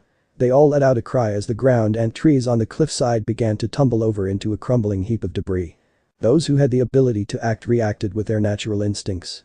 Fluttershy and Rainbow Dash being Pegasi took to the air, while Liverpony else grabbed onto whatever stable bit of ground they could. The landslide continued with the edge Pinkie Pie and Rarity holding on to gave out. Twilight could only stare on in horror as the two mares tumbled downwards with horrified. Fluttershy. Quick. Rainbow Dash cried out. Oh my goodness, oh my goodness. Fluttershy panicked for a brief moment before shooting after Pinkie Pie, but thanks to the mare's unusually low wing strength, the two were now being sent plummeting as well. For a brief moment Rainbow panicked before she saw Naruto shooting down like a speeding projectile, and in an instant she made up her mind. Dash soared at Fluttershy and Pinkie, catching them before they could plummet into the ground. Rarity found her screams cut short when she was suddenly grabbed. Her head snapped up to realizing her savior was Naruto. He quickly maneuvered her into a bridle-style carry before descending onto the ground hooves first causing a sizable imprint into the ground from the force of the impact. For a moment she was stunned, expecting a great deal of force to have followed from the impact, but nothing beyond her being jostled a bit. It was that moment Rarity realized that the depths of Naruto training were of a far greater level than she had ever realized. Rare. Is there something wrong? His voice snapped Rarity out of her daydream. No. She snapped a little louder than she intended to and looked away as a faint blush colored her cheeks. No, she insisted again, this time in a much softer tone. Thank you darling, you saved my life. I'll be okay now. She said as Naruto placed her down only to find she nearly lost her balance. Naruto reached out and caught her to help steady her. Naruto turned to see the others land. Where's Twilight and Applejack? During the whole incident Applejack had also managed to react, leaping forward and catching Twilight by one of her wrists as she dug her own form against to anchor them. Applejack. What do I do? A panicked Twilight cried out as she could feel herself slipping. The choked sob did not escape Applejack's notice as she tried her best to pull Twilight up, but it felt like something was slowly draining her of her strength. What should have been child's play for someone like Applejack to easily hoist Twilight up was proving a considerable challenge, and if something wasn't done soon they were both going to tumble over. She glanced over the side and then realized what needed to be done. As calmly as she could Applejack told the unicorn two simple words. Let go. Panic spread in Twilight's eyes as she gave the other mare an incredulous look as she wondered if she misheard her. The determined look in Applejack's eyes assured Twilight that her hearing was functioning correctly. Are you crazy? Twilight cried out as she lost any semblance of her usual composure. No I ain't. I promise you'll be safe. Applejack told her earnestly. She could see the unicorn was filled with doubts and was scared. That's not true. She didn't want to die. She had so much to live for. She couldn't let go. She was too scared. How could this Applejack ask her to let go? Now listen here. What I'm saying to you is the honest truth. Let go and you'll be safe. Applejack assured her again as warmly as she could. This ledge won't hold for long. Just trust me I wouldn't steer you wrong. Twilight closed her eyes and prayed to Celestia the farm pony was right. She let go and she could feel herself plummeting down. Suddenly her descent was stopped and she found herself floating. Was she dead? She opened her eyes and found herself being carried by Rainbow Dash and Fluttershy. It didn't take long for Dash to ferry down Applejack as well reuniting the group. Thank you all three of you. Twilight thanked them. She shuddered, thinking of what would had happened if she went on her own like she wanted to. We have to keep moving. If we don't find the element soon there won't be stopping Nightmare Moon. Then we'll have to continue heading southeast until we find the river. We'll know we're close to the river when we find a large clearing devoid of forest by the river. He informed them as they continued their trek deeper into the forest. They traveled for a good mile and a half before they came across a gorge of sorts. Suddenly he felt that familiar cold chill again. Get back. Naruto shouted as the group braced themselves as a large shape dropped down from the sky. This was a creature Naruto had only read about but had yet to encounter in the Everfree. Its large and powerful body had a thick layer gambage-colored fur with a red mane of a proud feline, but this creature was more of a feline. The creature had a body of a lion, a rust-colored scorpion's tail with a large pair of leathery-looking dragon-like wings with rough scales. The creature let out a ferocious roar that nearly sent the group flying from the intensity of it. A manticore. The manticore raised its paw and swiped at the group whom easily dodged the attack. This time Rarity was not going to be a helpless damsel. What good was asking Naruto to help her train and grow stronger if she was never going to put it to good use? Rarity being the closest was the first to react, kicking the creature in the face, going as far as jabbing the creature with the edge of her heel. Take that, you ruffian. she remarked, but the assault only seemed to infuriate the creature as it let out a growl and immediately reacted with a ferocious slice at the fashionista. Rarity was able to move and preventing a swipe from the creature's sharp claws nicking any major arteries, but not enough to where she was completely untouched. Unable to help herself, Rarity let out a cry of "my hair" before ducking away from another attack of the creature. "Wait!" quietly called out Fluttershy, but it was in vain. Naruto jumped forward and head-butted the creature, causing it to roar out in pain and disorientated it. Seeing the opportunity, Applejack leaped on top it. "Hee-haw! Get along, little doggy." Applejack gave out a cheer as she started to ride the monster cat, drawing its attention to her as the others circled it. "Wait!" Fluttershy called out again, but was cut off when Applejack was thrown off the manticore when it bucked with enough force to send her flying backwards. "Whoa. All yours, partners." Applejack offered to Rainbow to have a turn. "On it." Rainbow Dash accepted as she charged right for the manticore. "Wait." Fluttershy once more pleaded, louder than the other times, but still rather inaudible as she couldn't stop her childhood friend from attacking. The manticore swatted Rainbow Dash away. "Rainbow?" Twilight shouted in terror as the sickening meaty thud of the hit echoed. "You made your last mistake, manticore." Naruto snarled as he leaped over the creature. Landing on its head, the blonde was about to strike when the creature tried to shake him off, but Naruto reacted by leaping into the air. With this next attack he would knock the creature out with a single decisive blow. Finally Fluttershy dug from deep within herself and shouted, "Stop." The rather uncharacteristic shout from the soft-spoken Pegasus drew everyone's attention. Fluttershy flew over to the manticore that took to charging her. Fluttershy stopped halfway as every pony shouted at her to get out of there, but she stood her ground, looking the creature right in the eyes. To their shock, right before the creature could land a fatal blow, it came to a stop. In that brief moment Fluttershy's eyes had changed into a colorful pattern. "The stare." Rainbow Dash softly commented to herself with a shiver. As soon as it had begun, it was over. The manticore began acting like a tamed kitten, licking Fluttershy's face. "Shhh, it's okay. Oh, you poor little baby." Fluttershy cooed to the creature in a motherly tone as she affectionately pet its mane and rubbed her face against its cheek. "Little." Rainbow Dash dryly remarked in response to Fluttershy's declaration. "What just happened?" Naruto wondered out loud. "Some pony," Fluttershy began, using a tone the blonde did not recognize, as getting the mare angry seemed to be an impossible feat. "Use a horrible spell to brainwash this poor innocent animal." "How did you know about the spell?" Twilight asked, in awe of whatever it was Fluttershy had done. "I didn't at first, not until he got closer and I saw his eyes. Sometimes we all just need to be shown a little kindness." Fluttershy responded. After hearing this, Twilight smiled. "So if the manticore had a spell placed on him, that chances are we're not alone." Naruto commented, and sure enough a dozen menacing-looking timberwolves had begun to exit the tree line. No matter how hungry the creatures were, they made it a habit to avoid such creatures like manticores. There was a big possibility they were brainwashed as well. "We don't have time for this," Twilight remarked as she began to charge magic in her hands, but Applejack stopped her. "Shy and I'll handle this. The rest of you'll go ahead and get on ahead," Applejack ordered as she broke away from the group and tipped her head down. Fluttershy's eyes widened as if to say, "Wait, what?" "Applejack, you can't be serious." Rainbow Dash incredulously responded. "Ain't no time to argue, missy," Applejack responded, "between myself and Fluttershy's new critter friend these beats gonna get a real good lickin'. Now go on and we'll join ya in no time." "We're not leaving you guys behind," Rainbow Dash stubbornly argued. One did not simply leave their friends behind, such a thing was unthinkable to the mare. "Fluttershy, you can't be agreeing to this. If you're staying, then so am I." There was no way she was going to leave Fluttershy behind to face something like this. "Rainbow, we need to find the elements to stop Nightmare Moon or every pony is going to." Fluttershy's voice had cracked, even the thought of what could happen was horrible to her. "Twilight and the others need you, please, you have to help them." Rainbow Dash inwardly fumed and cursed at this.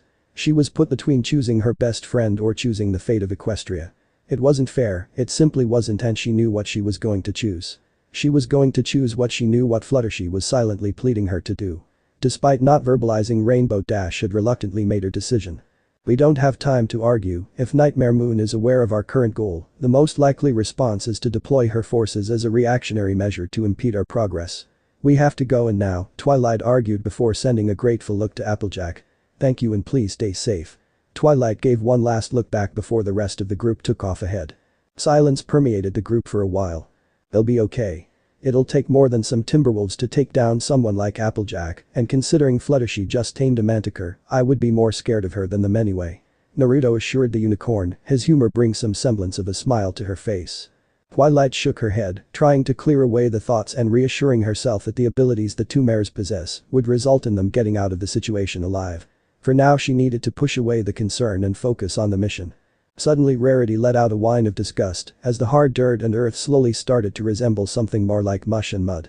An indication that either it had rained earlier or they were pretty close to the river. My eyes need a rest from all this icky muck. Rarity complained as the way started to go dark as everyone entered an area filled with tall trees that blocked the moonlight. Well, I didn't mean that literally. That ancient ruin could be right in front of our faces and we wouldn't even know it. Twilight gave a dissatisfied remark as she tried to make out some semblance of shapes. That same cold chill coursed through his spine. Does anyone else feel that? Feel what? He asked as someone suddenly bumped into him. Oop. Sorry, Neri. Feel what? That surge of coldness. I've been feeling it all night each time something was about to happen. When Naruto was cut off when Rarity let out a yelp which the others quickly followed as the area was suddenly lit up. They were faced with a series of twisted and grotesque faces from the various trees that surrounded them. Despite the panic there was one distinct sound of laughter among them. Bleh. Ooh-oh. Pinkie Pie taunted the trees as she was making funny faces in front of a tree. Pinkie Pie, what are you doing? Get away from that thing. Twilight shouted at her. There's nothing to be afraid of. Pinkie cheerfully remarked. When I was a little filly and scared of darkness and shadows my Granny Pie told me that being afraid and hiding wasn't the way to deal with your fears. You gotta stand up tall and learn to face your fears. You'll see that they can't hurt you and just laugh to make them disappear. She remarked as she continued making faces and laughing. Well, at least a better alternative to singing. Naruto remarked. Hey, Pinkie said drawn out. What's wrong with singing? Pinkie Pie asked with something that could have been considered a glare if it wasn't Pinkie Pie. Nothing, you have lovely and energetic singing voice. Just that right now isn't the time right for singing. Thankfully the pink pony didn't press the issue further. The group continued their trek until they reached a huge river.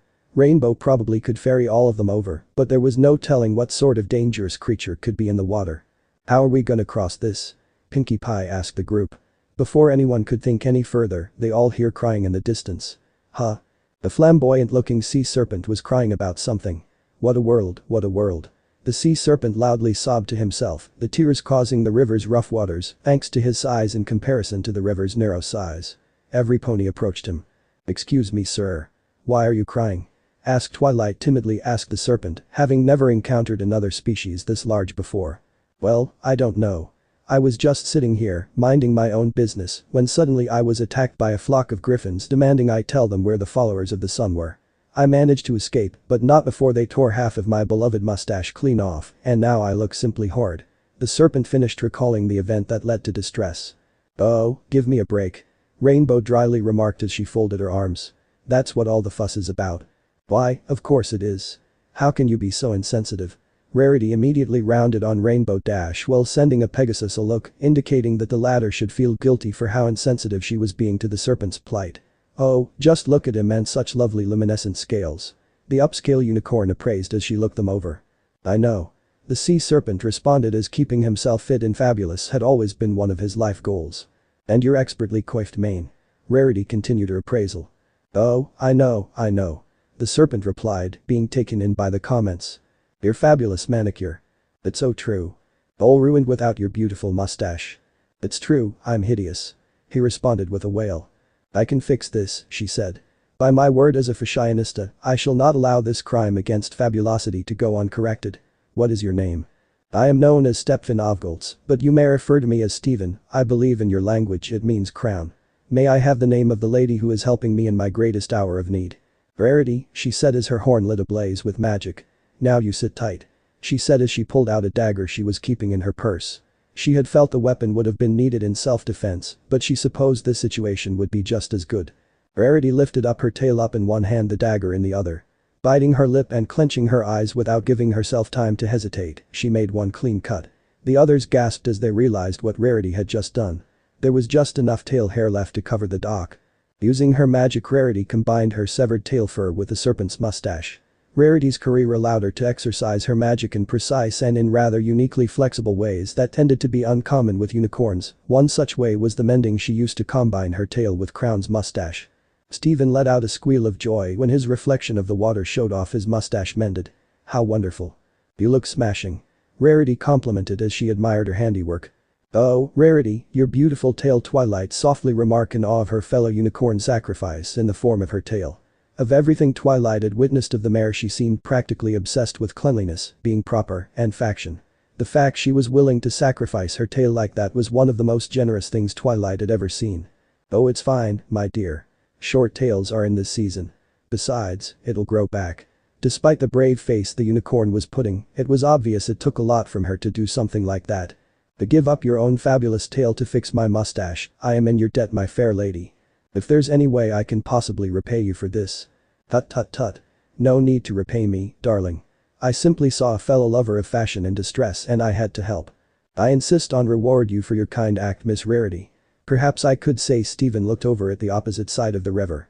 "Help you cross the river? Would you do that?" Rarity asked. Steven nodded, stretching out his serpentine body to make a clear bridge from one side of the river to the other. "It would be my pleasure," he said, bowing his head to Rarity. "Come, the other shore beckons you." "You are too kind," Rarity said, stepping onto Steven's back and walking across it. Rainbow Dash would have threaded along with Steven's glare at her made her rethink this, so she chose to fly over the river instead. Pinkie Pie followed next, bouncing along the length of the serpent's body with Naruto, and Twilight brought up the rear. "Again, thank you ever so much for your help, and I apologize for my horrid behavior earlier," Steven said to Rarity when everyone crossed the river. "Think nothing of it, Monsieur Steven. Had fate inflicted such circumstances upon me, I would have reacted in the same manner." Before any other pleasantries could be exchanged, a loud battle cry of the force echoed throughout the skies. Everyone looked up to see a flock of winged bipedal creatures up above. As the creatures drew closer, the shapes revealed to be none other than griffins. Like all others who pledged themselves to Nightmare Moon, the fur of her followers were darkened by her influence, giving them appearance as if they were creatures made from the night itself. "Oh, those horrid beasts are back!" Steven cried for a moment, clasping his face. "This I will not stand for." Rarity bellowed as her eyes lit ablaze with determination and anger. "I will not forgive those ruffians and show them what happens when they attack innocent bystanders going on about their life." She turned to the others as she finished this declaration. "Go on without me. I'm needed here." "Rare, you're crazy if you think I'm leaving you behind," Naruto argued as he broke away from the group. "If you're staying behind, I am as well. Twilight needs you more than I do. Finding the elements of harmony take top priority, and Nightmare Moon's forces are doing everything they can to stop us. We cannot let them win. Besides, I am no longer the ill-equipped mare I once was. I have a great teacher to thank for that." She finished as she turned away from the blonde who was struggling between what he had to do and what he wanted to do. "I can be strong now, I just need the chance. Be safe and be careful," Naruto said as Pinkie Pie suddenly bounced by him and slung an arm over Rarity's shoulder. "Don't worry, Nary, I'll keep her safe," Pinkie Pie assured him with a bright and happy smile. "It's up to you guys to go find the elements so we can stop Miss Mean Snooty Booty K," Pinkie said as she waved them off. "You two better come back safe," Rainbow Dash told them. Whether or not they were close didn't matter. They were her fellow Ponyville citizens and neighbors after all. Rarity's show of bravery invoked a reaction from the serpent. He could not simply just flee and allow his new friend to risk her neck fighting these creatures alone. "Madam, I would consider it an honor if you allow me to fight by your side," Steven said, bowing his head. "But that said, I must ask for a small favor." "Of course. What is it?" Rarity asked. Steven's eyes narrowed. "That butch-looking griffin up ahead watching us as they plan their charge, she is the one that committed the atrocious act of maiming my mustache. She's mine," he pointed out. "Crystal clear, Monsieur Steven," she replied, her voice as hard as stone. The remaining members of the group continued their trek as the fog began to thicken. They could see the faint makings of ruins in the distance. "I see some ruins. The elements of harmony must be there. We made it," Twilight proclaimed with a rush of excitement. "Twilight, wait," Naruto cried out as the unicorn rushed ahead. "We're almost there," Twilight called back to them when the ground suddenly gave away beneath her. Naruto threw his arms around Twilight and pulled her back, the two of them dropping back just before the unicorn would have met her untimely end. "What's with you and falling off cliffs today?" Rainbow Dash dryly remarked as a grin broke out on her face. "If you two are done cuddling, we need to find a way across." Naruto and Twilight's eyes met briefly before they looked down, realizing that Naruto was holding Twilight quite close, resulting in the latter quickly breaking away from the blonde as a blush colored her cheeks. While Twilight couldn't say she was never held by a male before, this was the first time it was done by A, not a member of her family, and B, that it didn't feel uncomfortable. "Dash, focus, think you can fly to the other side and maybe see if there is some rope or anything to fix this bridge?" Naruto asked her as the Pegasus did a salute. With a flap of her wings, Rainbow went higher up into the air and softly floated to the other side. "Whoa, freaky." Rainbow commented as the fog seemed to grow thicker. Rainbow, a faint voice called out from the mist. Who's out there? Show yourself now. Rainbow dash hollered out into the mist. Ah yes, the spirit you're famed for. Spunk like that is what we need, Rainbow dash. After all, we've been eagerly awaiting the arrival of the best flyer in Equestria. This time the voice was louder, not to mention the tone was definitely feminine. Who? Rainbow dash asked as she continued peering out. Why, you, of course. The voice responded, continuing to massage Rainbow dash's ego. Really? Asked, genuinely surprised someone thought this before quickly switching into her usual bravado. I mean, oh yeah, me. Hey, you wouldn't mind telling the Wanderbolts that, would ya? Cause I've been trying to get into that group for like, ever. Rainbow continued on the tangent as her fan-like devotion to the Wanderbolts was currently distracting her from her mission. No, Rainbow dash. We want you to join us, the Shadowbolts. Suddenly, the mist clears to reveal 3 ponies that look like darker versions of the Wanderbolts, down to the hairstyles and body proportions, and even the signature Wanderbolts flight suits, with the only difference being they were dark purple and black in color. The lead mare, a dark doppelganger of Spitfire with jet black hair, began speaking. Our generous benefactor would love to ensure you gain all the praise and publicity someone of your talent deserves, Rainbow dash. Join us, become our most magnificent. Yep. Swiftest. Yes. Bravest flyer in all the land. Yes, it's all true. Rainbow dash's ego continued to eat up the compliments as a chuckle escapes her lips. We need you. The leader among them continued to boost her ego. Woohoo. Sign me up. Just let me tie this bridge real quick and then we have a deal. Said Rainbow dash as she went to finish the job. No. Shouted the Shadowbolts. It's them or us. What's taking her so long? Twilight asked as she continued to pace back and forth. She was growing nervous and wondered if the Pegasus had ran into trouble. That was when the mist cleared slightly to see Rainbow dash talking with the Shadowbolts. Oh no. Rainbow. Don't listen to them. The mist then intensifies. Naruto placed a comforting hand on Twilight's shoulder. Rainbow is loyalty Ponifeed. She won't abandon us. Well. The Shadowbolt continued to pressure the Pegasi. I appreciate the offer and all, but I had to make the choice of leaving my childhood friend behind to continue this quest. I could never forgive myself if I turned my back on her and made that sacrifice meaningless. So I'm going to have to say no. The Shadowbolts then disappeared.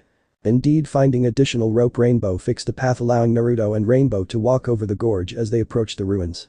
I told her the illusion was worthless. Up above, slowly descending down, was a pony that looked like the Shadowbolt Rainbow dash encountered earlier. While this pony indeed shared features similar to Spitfire, this one could pass off as more of a sister with her distinct features than a carbon copy. Defeating trash like you won't take long. Trash. Rainbow dash bellowed indignantly as her wings flared up in an aggressive display. And who are you supposed to be, you Spitfire ripoff? That appeared to be the wrong thing to say as the other mare let loose a hiss as she pulled out a dagger from the sheath affixed to her side. I was going to rough you up a bit, but now I'm going to enjoy breaking you. Twilight, Naruto, I got this. You two go on ahead. Rainbow dash suggested as she affixed her eyes on the weapon. The two of them nodded, realizing that it was pointless to argue with the Pegasus. The two of them continued into the ruins, hoping they would find the only objects capable of bringing this nightmare to an end. Chapter end. Alright, that's it for today's video, guys. Let me know in the comments section how was the story, and also don't forget to like, share and subscribe. I will meet you in another video. Peace out.